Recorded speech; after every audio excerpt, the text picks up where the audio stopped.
ये मेरे पास मनुस्मृति कोई वाराणसी का पब्लिकेशन है। Rupees publication Manusmriti. इसमें 12 चैप्टर्स दिए हैं। ये certainly it must be an authentic book,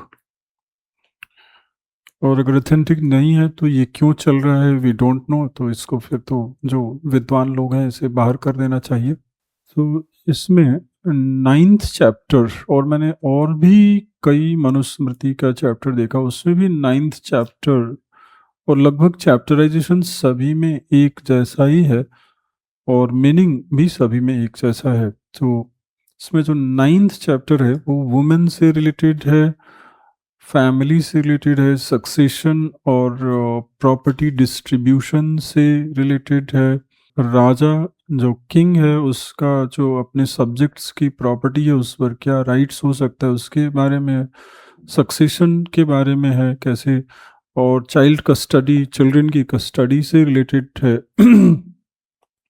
शायद इस तरह से सिस्टमैटिक वे में लिखे जाने की वजह से ही शायद वो वॉरेन हेस्टिंग्स ने जो एक टीम बनाई थी हिंदू लॉ लिखने के लिए, तो उन लोगों ने जिस याज्ञवल्क्य स्मृति और मनुस्मृति को बेस बना करके जो हिंदू लॉ लिखा जिसको जेंटू लॉ कहते हैं, तो शायद इसीलिए वो हिंदू लॉ लिखा गया होगा कि इसमें सिस्टमेटिक तरीके से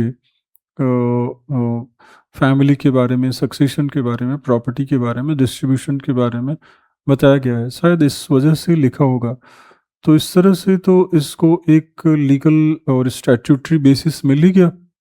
तो अब हमें यही सोचना चाहिए कि इसको स्टैट्यूटरी बेसिस वॉरेन हेस्टिंग्स के टाइम में क्यों मिला, क्योंकि इन्हीं का याज्ञवल्क्य स्मृति और मनुस्मृति इन दोनों को मिला करके ही वो जेंटू लॉ का कोड बनाया गया था। तो इसका मतलब कि उस जिन लोगों ने ये ट्रांसलेशन किया होगा, जिन लोगों ने कोडिफाई किया होगा, वो ये मानते होंगे कि ये एक कोई लीगल टेक्स्ट है।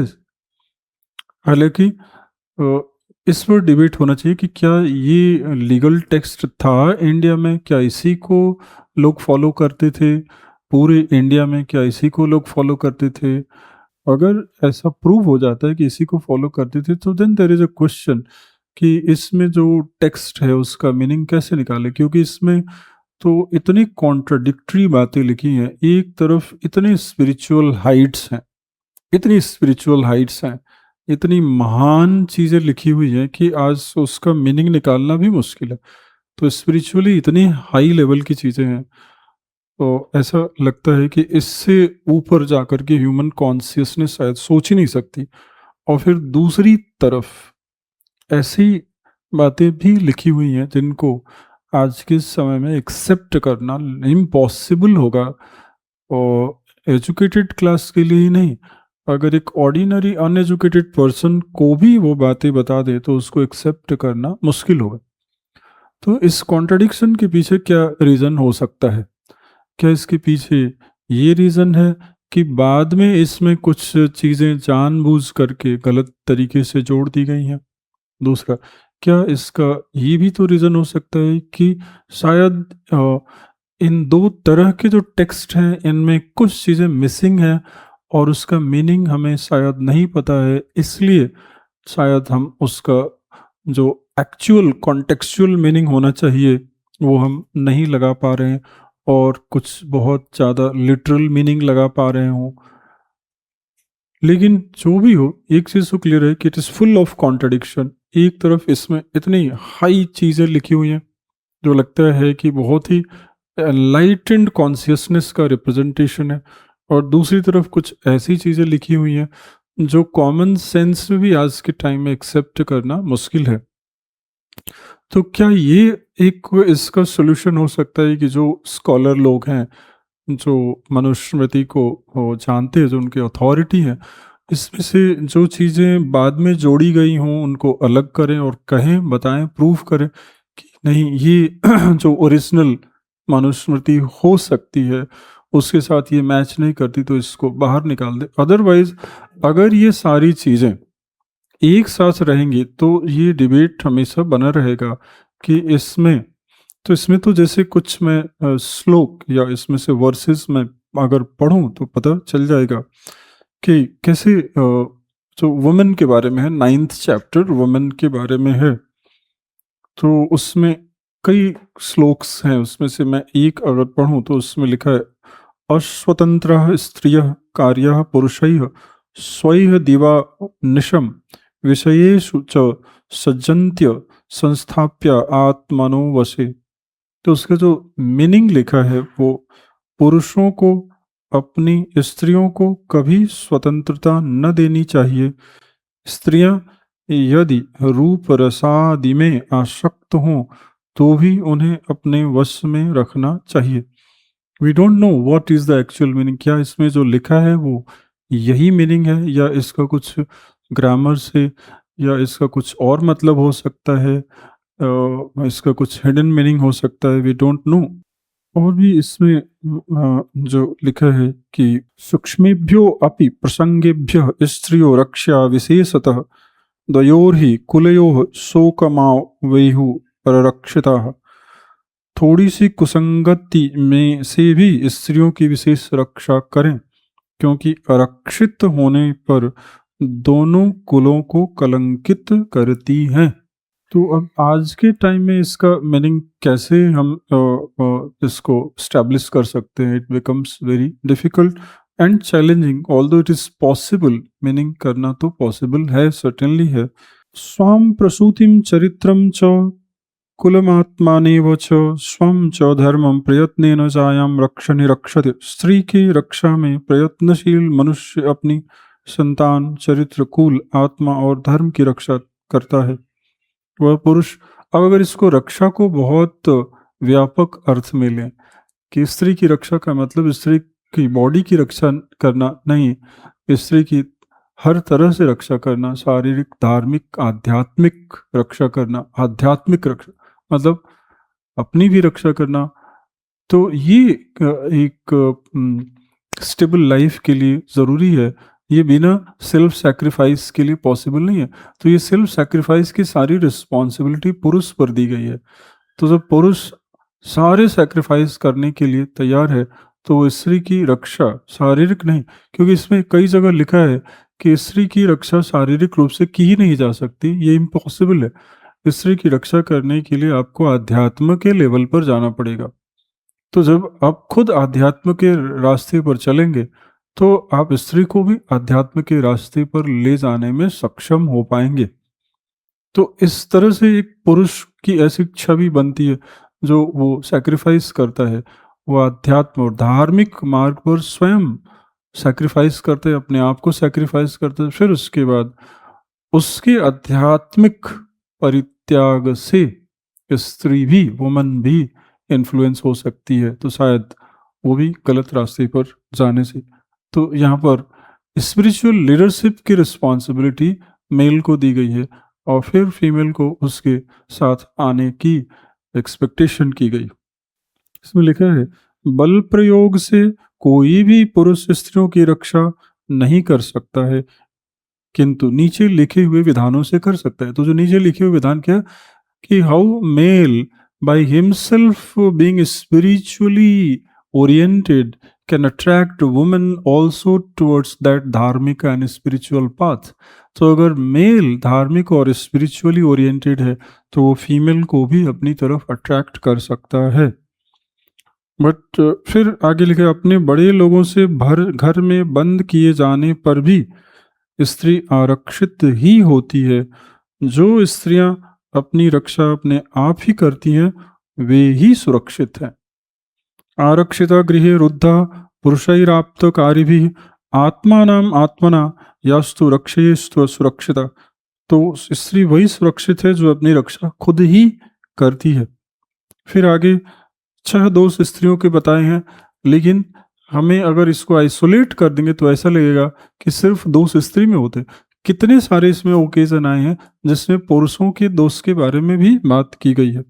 मदिरा पीना, दुष्टों की संगति करना, पति का वियोग, इधर उधर घूमना, अकाल में सूतना और दूसरों के घर में रहना, ये 6 दोष स्त्रियों के दोष बताए गए हैं।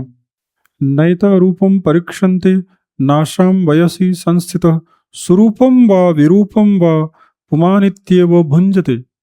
स्त्रियां रूप की भी परीक्षा नहीं करती, न तो अवस्था का ध्यान रखती हैं। सुंदर हो या कुरूप हो, पुरुष होने से ही वे उसके साथ संभोग करती हैं। ऐसी बातें पुरुषों के लिए भी इसमें लिखी हैं, लेकिन इस कॉन्टेक्स्ट में ऐसा लगता है कि ये सिर्फ स्त्री के लिए लिखी है। ब्रह्मा जी ने स्वभाव से ही स्त्रियों का ऐसा स्वभाव बनाया है, इसलिए पुरुष को हमेशा स्त्रियों की रक्षा करनी चाहिए। एवं स्वभावम ज्ञात्वा साम प्रजापति निसर्गजम परमम यत्मानिष्ठेत पुरुषो रक्षणम प्रति। ब्रह्मा जी ने स्वभाव से ही ऐसा स्त्रियों को बनाया है, तो इसलिए इसमें जो ये जो दोष है वो ब्रह्मा पर भी चला जा सकता है। इसलिए पुरुष को हमेशा स्त्रियों की रक्षा करनी चाहिए। सह्य समनलंकारम कामम क्रोधम नार्जवम ध्रुव भावम कुचर्याम च स्त्रिभ्यो मनुरकल्पयत। मनु जी ने सृष्टि आदि में सैया, आसन, आभूषण, काम, क्रोध, कुटिलता, द्रोह और दुराचार स्त्रियों के लिए ही कल्पना की थी। सृष्टि में सैया, आसन, आभूषण, काम, क्रोध, कुटिलता, द्रोह और दुराचार स्त्रियों के लिए ही अब ये ऐसा लगता है कि बिल्कुल ही मैच नहीं करता, मनुस्मृति की ओरिजिनल स्पिरिट से बिल्कुल ही मैच नहीं करता। तो क्या हमारे विद्वान लोग ऐसे जो वर्सेस हैं इनको कहेंगे कि ये बाद में जोड़ा गया होगा, गलत है, इसको बाहर निकालना चाहिए? ये एक चैलेंज रहेगा। नास्ति स्त्रीणाम क्रिया मंत्रैरिति धर्मे व्यवस्थित निरिंद्रिय ह्यमांत्रश्च स्त्रियो अनृतमिति स्थित। धर्मशास्त्र की व्यवस्था के अनुसार स्त्रियों की जाति कर्मादि क्रियाएं, स्त्रियों की जात कर्म एक्सेट्रा संस्कार तो होना चाहिए, लेकिन मंत्रों से नहीं करना चाहिए। उन्हें मंत्रों का ज्ञान और अधिकार भी नहीं है, उनकी तो झूठ में ही स्थिति है। मंत्रों का ज्ञान और अधिकार उन्हें नहीं दिया जाता। अब इसको तो बिल्कुल ही अपोजिट में इंटरप्रेट किया जा सकता है, जैसा लोग कह रहे हैं। अगर इसको केवल बाहर निकाल लें, पूरे कॉन्टेक्स्ट से बाहर निकाल लें, तो इस पर तो मनुस्मृति को बहुत अटैक किया जा सकता है।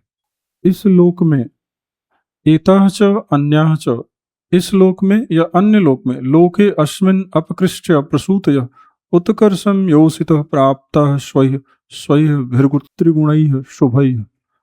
इस लोक में या अन्य लोक में अन्य भी कितनी ही स्त्रियां नीच कुल में उत्पन्न होते हुए भी अपने स्वामी के गुणों से युक्त होकर श्रेष्ठता को प्राप्त हुई हैं। तो स्वामी के गुणों की वजह से ही श्रेष्ठ हुई हैं। प्रजानार्थम महाभाग पूजार्ह गृहदीप्तयः स्त्रियः श्रियश्च गृहेषु न विशेषो अस्ति कश्चन। स्त्रियां संतान उत्पन्न करने के गुण के कारण उपकार करने वाली पूजनीय और गृह की शोभा रूप में है। यहाँ तक तो थोड़ा सा शुरू में कुछ पॉजिटिव, फिर आगे चल के कुछ पॉजिटिव, ये दोनों चीज़ें दिखाई देती हैं।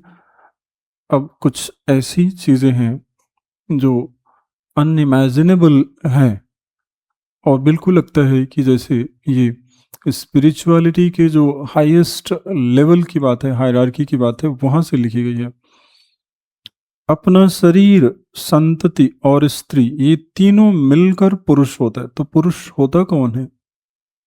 एक वर्ष में लिखा है पुरुष वो होता है जो अपनी मेल की जो बायोलॉजी है वो, और जो संतति है, संतान है, जो बच्चे हैं वो, और पत्नी, इन तीनों के गुणों को जो अपने अंदर समाहित कर लेता है वह होता है पुरुष। एतावानेव पुरुषो यज्ञ आत्मा प्रजेति ही विप्राह प्राहुस्तथा चैतद्यो भरता स स्मृतांगना।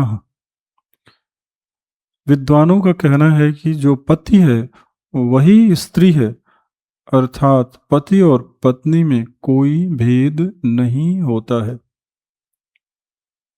तो अब ये एक बहुत ही स्पिरिचुअल हाई लेवल की बात कही गई है, जिसमें पुरुष के अंदर स्त्री और स्त्री के गुण और अपनी संतान और संतानों की पूरी रिस्पॉन्सिबिलिटी और खुद उसका अपना पुरुष होना, ये सभी तीनों चीज़ें मिलकर उसे पुरुष बनाती हैं। ये कुछ ऐसे वर्सेस हैं जिसमें बताया गया है कि किन परिस्थितियों में, किन सिचुएशन में कोई पुरुष स्त्री को छोड़ सकता है। यदि स्वामी धर्म कार्य तीर्थ यात्रा के लिए गया है, विदेश गया हो, तो 8 वर्ष।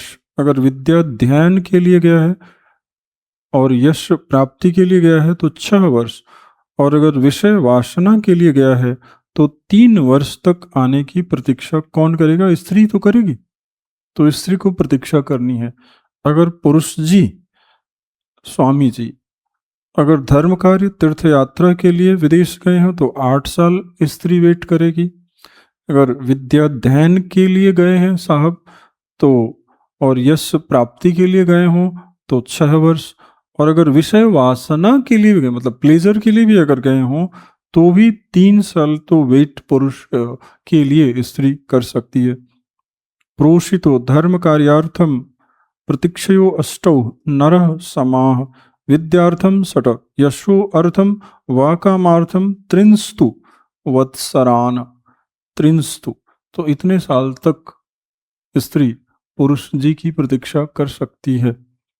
तो ये बात इसी में लिखी गई। अब हमारे विद्वानों को ये तो तय करना ही पड़ेगा कि हम इसको कैसे, इसको अडेप्ट करें, कैसे इसको समझें आज के कॉन्टेक्स्ट में।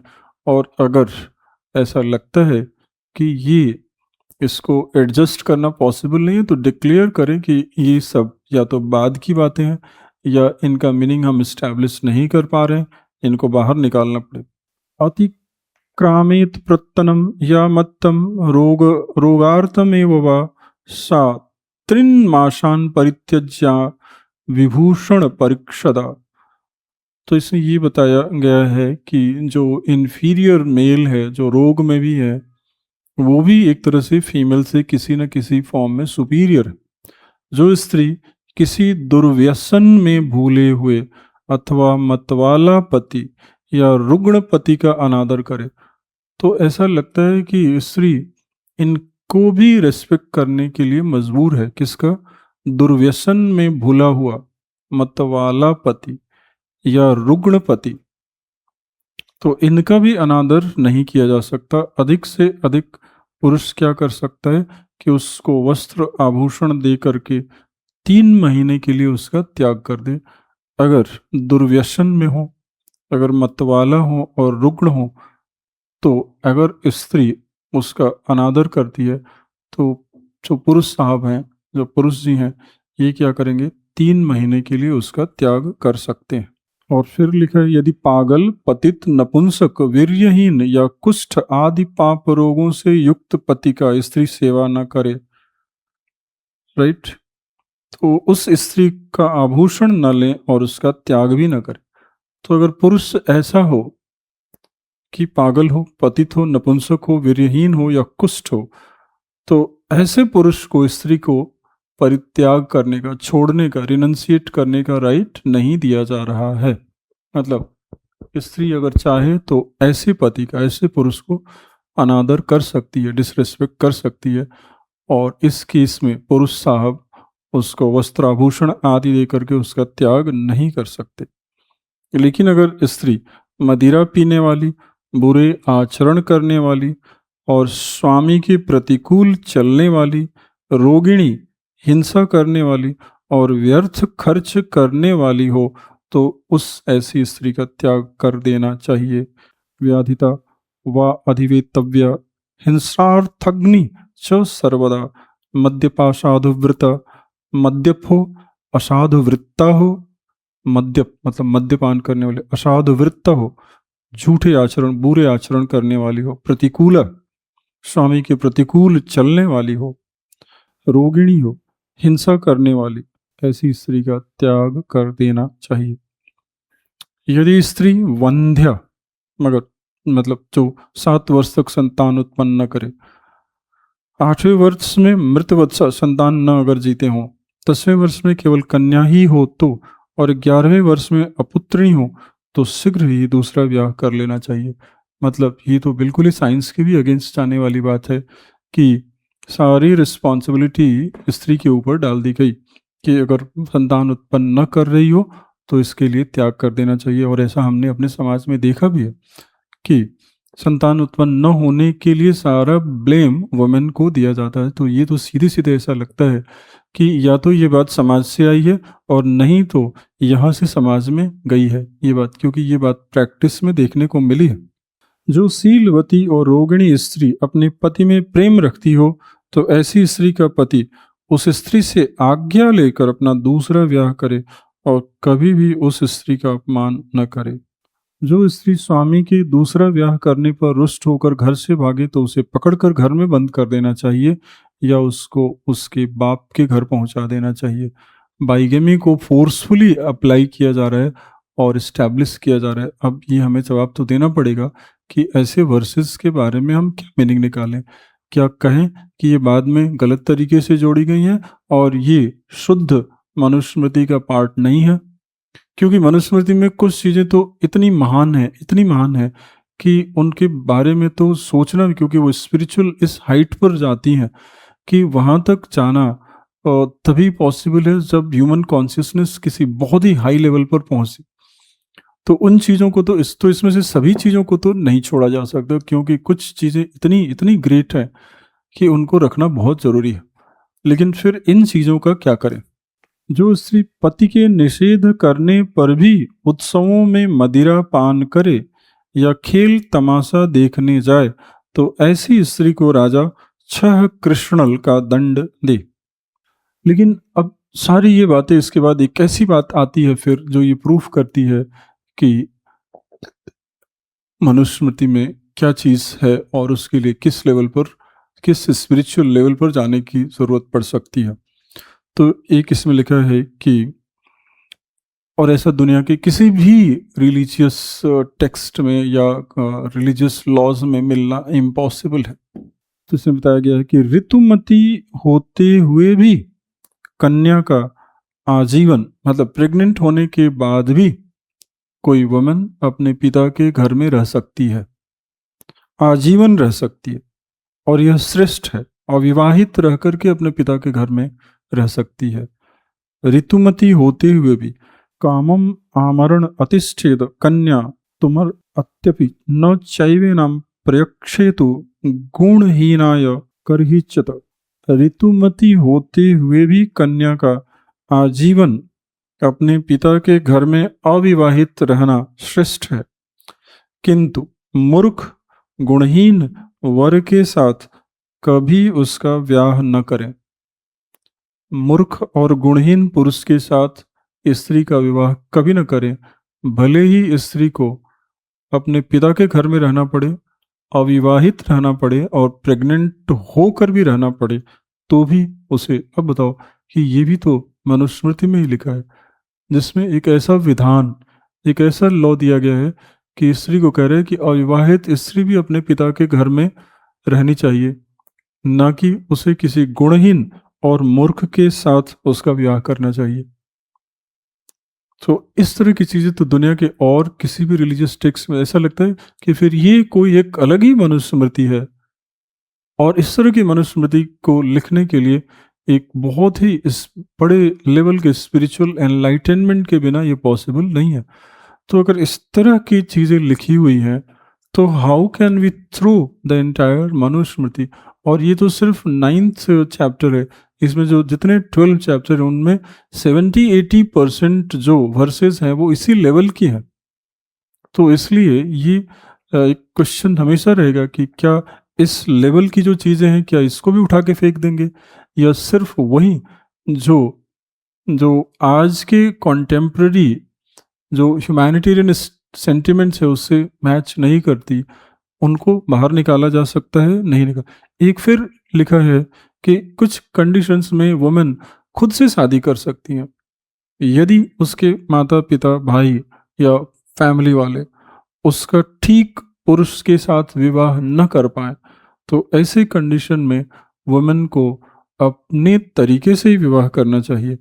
अदीयमाना भर्तारम अधिगच्छेत यदि स्वयं नैनः किंचिद वा आपनोति न च यम स अधिगच्छति। अपने पूर्वजों, पिता, माता, भाई इत्यादि के द्वारा विवाह के अभाव में यदि कन्या यथा समय स्वयं विवाह कर ले तो उस कन्या को या उसके पति को कोई पाप नहीं होता। पूर्वज अगर विवाह करने की स्थिति में नहीं है तो स्त्री अगर स्वयं विवाह कर ले तो इससे न तो उसका न उसके पति का कोई पाप नहीं होता। अब बताओ, क्या इस लेवल की बात क्या आज के भी रूल ऑफ लॉ में मिलता है? नहीं मिलता। तो इसलिए हमें मनुस्मृति पर हम कोई यूनिलैटरल वन साइडेड ओपिनियन बनाना बहुत मुश्किल है। लेकिन इसमें बहुत सारी कॉन्ट्राडिक्टरी चीज़ें हैं, नेगेटिव चीज़ें इस हद तक है कि उनके बारे में ये सोचना ज़रूरी है कि उनका क्या करें। क्या या तो उनका कोई हिडन मीनिंग है उसको बाहर ले आए, और नहीं तो अगर वो नेगेटिव मीनिंग ही है तो उसको बाहर निकालना ज़रूरी है। तो ये कुछ ऐसे श्लोक हैं। अब ये मनुस्मृति पर इंडिया की सोसाइटी में कॉन्टिन्यूस डिबेट चलते ही रहते हैं, तो हमें ओरिजिनल टेक्स्ट तक जा कर के ही ये देखना चाहिए कि वो कौन से वर्सेस हैं, क्या लिखा है, उसका कॉन्टेक्स्ट क्या है, उसका मीनिंग क्या है, क्या जो नेगेटिव वाली बातें लिखी हैं क्या सिर्फ उतनी ही बात है या उसके अलावा कुछ और बात है, जो कुछ और बात है वो क्या है, क्या उस स्पिरिचुअल एनलाइटनमेंट तक हम कभी पहुंच सकते हैं, और नहीं पहुंच सकते तो क्या वो हमारा आइडियल नहीं है। इसलिए instead of throwing the entire Manusmriti, हमें जो हमारे स्कॉलर लोग हैं जो अपने को इसका अथॉरिटी मानते हैं, उन्हें उसको रिविजिट करना चाहिए और बताना चाहिए कि क्या इसके सभी वर्सेस ओरिजिनल हैं और सही हैं, उसमें से कोई एक भी वर्स गलत नहीं है। और तो फिर आप पर क्वेश्चन होगा कि इसमें जो वन साइडेड व्यू है वुमेन के लिए, उसके बारे में फिर आपका क्या ओपिनियन है। जो ये मान के चलता है कि स्त्री में दोष होते हैं और लीडरशिप, स्पिरिचुअल लीडरशिप टाइप की जो चीज़ है वो पुरुष को दी गई, तो क्या करें इसका। तो जो इसके एक्सपर्ट हैं they should come forward. Hindu लोगों की एक दिक्कत ये है कि इसमें सिस्टमैटिक इंटेलेक्चुअल्स बहुत कम हैं, इमोशंस में आ करके अपने भड़ास निकालने वाले बहुत ज़्यादा हैं।